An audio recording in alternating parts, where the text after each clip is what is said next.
নমস্কার, আরও একটা গুরুত্বপূর্ণ আপডেট নিয়ে চলে এলাম। খুব গুরুত্বপূর্ণ ভিডিও। চ্যানেলে ফার্স্ট টাইম দেখলে চ্যানেলটাকে সাবস্ক্রাইব করে বেল আইকনটা টিপে রাখতে হবে লেটেস্ট গুরুত্বপূর্ণ আপডেট পাওয়ার জন্য। স্টেপ টু স্টেপ আজকের আপডেটটি আপনাদের সামনে তুলে ধরছি। আজ কথা বলবো যুবশক্তি নিয়ে। হ্যাঁ, যুবশক্তি প্রকল্পের আবেদন আজ 24শে জুলাই আবেদন কি শুরু হতে চলেছে? যুবশক্তি ভরসা কার্ড আবেদন করার জন্য এই সার্টিফিকেটটা কি লাগবে? কি আপডেট উঠে আসছে সমস্ত কিছু এই প্রতিবেদনে বলবো। চ্যানেলে ফার্স্ট টাইমে থাকলে চ্যানেলটাকে সাবস্ক্রাইব করে বেল আইকনটা টিপে রাখতে হবে লেটেস্ট গুরুত্বপূর্ণ আপডেট পাওয়ার জন্য। স্টেপ টু স্টেপ আজকের আপডেটটি আপনাদের সামনে তুলে ধরছি। আমরা এখন government of West Bengal officially পোর্টালে আছি, বাংলার যুবশক্তির অফিসিয়াল পোর্টালে। অফিসিয়াল পোর্টাল দেখতে পাচ্ছেন, Bangla Yuvashakti department of youth service sports government of West Bengal official log in. মুখ্যমন্ত্রী শুভেন্দু অধিকারী মহাশয়ের ছবি দেখতে পাচ্ছেন। এইখানে অ্যাপ্লিকেশান সাবমিট, অ্যাপ্লিকেশান স্টেটাস, বিভিন্ন অপশান এখানে দেওয়া আছে। কী কী অপশান দেওয়া আছে? অ্যাপ্লিকেশান সাবমিট অপশান দেওয়া আছে, অ্যাপ্লিকেশান স্টেটাস অপশান দেওয়া আছে, পাবলিক নোটিশ অপশান দেওয়া আছে, ডিপার্টমেন্ট রিপোর্ট, এইখানে অপশানগুলো দেওয়া আছে। এবার অনেকেই সোশ্যাল মিডিয়া থেকে শুনে আসছি যে 22 তারিখ নাকি যুবশক্তির আবেদন শুরু হবে। ঠিক আছে, 22 তারিখ তো পেরিয়ে গেছে, এখনও পর্যন্ত আবেদন শুরু হয়নি। আর 24শে জুলাই যুবশক্তির আবেদন কবে থেকে শুরু হবে এই নিয়ে আজকে ভিডিওতে বলে দেবো।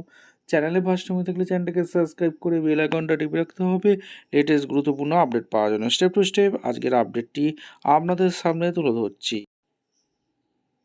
দেখুন, এখানে অ্যাপ্লিকেশান সাবমিশনে যখন ক্লিক করব, কি দেখাচ্ছে এখানে বলে দিই।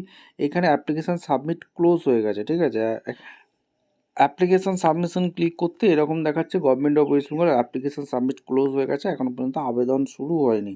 বাংলা যুবসাথীর যে পোর্টাল ছিল এটাই এরকমই দেখাচ্ছিল, সেটাই একই আছে, কোনো স্টেটাস চেক করা যাচ্ছে না, এখনও পর্যন্ত আবেদন শুরু হয়নি। সোশ্যাল মিডিয়ায় যে বারবার বলা হচ্ছিল 22 তারিখ থেকে আবেদন শুরু হবে, সেটা একদম ফেক প্রমাণিত হয়ে গেল। এখনও পর্যন্ত কোনো আবেদন শুরু হয়নি। এখনও পর্যন্ত নবান্ন তরফ থেকে কোনো রকম সরকারি বিজ্ঞপ্তি প্রকাশিত হয়নি যে যুবশক্তি কবে থেকে আবেদন শুরু হবে। সমস্ত গুজব। ঠিক আছে, এখনও পর্যন্ত নোটিফিকেশান যতক্ষণ না বেরাচ্ছে ততক্ষণ আমরাও বলতে পারছি না কবে থেকে শুরু হবে। এরপর আরেকটা সোশ্যাল মিডিয়ায় ঘুরছে যে এই সার্টিফিকেটটা একটা লাগবে। কি সার্টিফিকেটের কথা বলা হচ্ছে? যেটা কলেজে সেটা তুলতে যাচ্ছে সবাই, অনেকে, আপনারা যদি একটু খোঁজ রাখেন, এটা সার্টিফিকেটটা লাগছে। কি সার্টিফিকেট, কীভাবে তুলতে হবে, সমস্ত কিছু এই প্রতিবেদনে বলবো।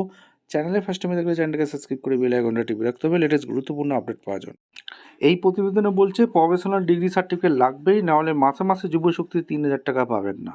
কোথায় পাবেন, কিভাবে আবেদন করবেন, এটা বলেছে। আর কয়েক সপ্তাহের মধ্যে শুরু হবে যুবশক্তি বর্ষা কার্ড আবেদন প্রক্রিয়া, যা ঘিরে ইতিমধ্যেই প্রস্তুতি শুরু করেছেন বাংলার শিক্ষিত কর্মহীন যুবক যুবতীরা। মুখ্যমন্ত্রী শুভেন্দু অধিকারী মহাশয় আগেই ঘোষণা করে দিয়েছেন, আগামী অক্টোবর পুজোর মাস থেকেই শুরু হচ্ছে ভরসা কর্মসূচি। নির্বাচনের আগেই বিজেপি প্রতিশ্রুতি দিয়েছিল যুবশক্তি ভরসা কার্ড প্রকল্প। এই প্রকল্পের অধীনে শিক্ষিত কর্মহীন যুবক যুবতীরা মাসে মাসে রাজ্য সরকারের তরফে ভাতা পাবেন।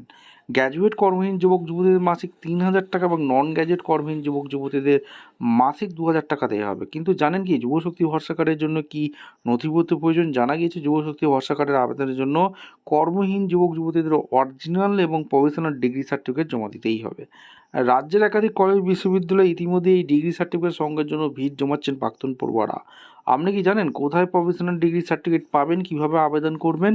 এই প্রফেশনাল ডিগ্রি সার্টিফিকেট নিজের কলেজ বা বিশ্ববিদ্যালয় থেকে সংগ্রহ করতে পারবেন প্রাক্তন পড়ুয়ারা। এর জন্য নিজের পরিচয়পত্র, শিক্ষাগত প্রমাণপত্র দেখাতে হবে ওই কলেজে বিশ্ববিদ্যালয়। অরিজিনাল প্রফেশনাল ডিগ্রি সার্টিফিকেটের জন্য কলেজ বিশ্ববিদ্যালয় ফাইনাল মার্কশিটের ফটোকপি, রেজিস্টার সার্টিফিকেট, অ্যাডমিট কার্ডের কপি, সরকারি পরিচয়পত্রের কপি জমা দিতে হবে। পাশাপাশি নথি যাচাইয়ের জন্য ফাইনাল মার্কশিটের আসল কপি সঙ্গে রাখতে হবে। যদিও এখনও পর্যন্ত রাজ্য সরকারের তরফে যুবশক্তি ভরসা কার্ডে এর জন্য কোনো বিজ্ঞপ্তি জারি করা হয়নি। বাজেটে ভরসা কর্মসূচি ঘোষণা করা হয়েছে। আবেদনের পক্ষে কী কী নথিপত্র লাগবে সেই পোর্টাল এখনও চালু হয়নি। সূত্রের খবর, অক্টোবর মাসে কর্মহীন যুবক যুবতীদের 3000 টাকা দিতে শুরু করবে সরকার।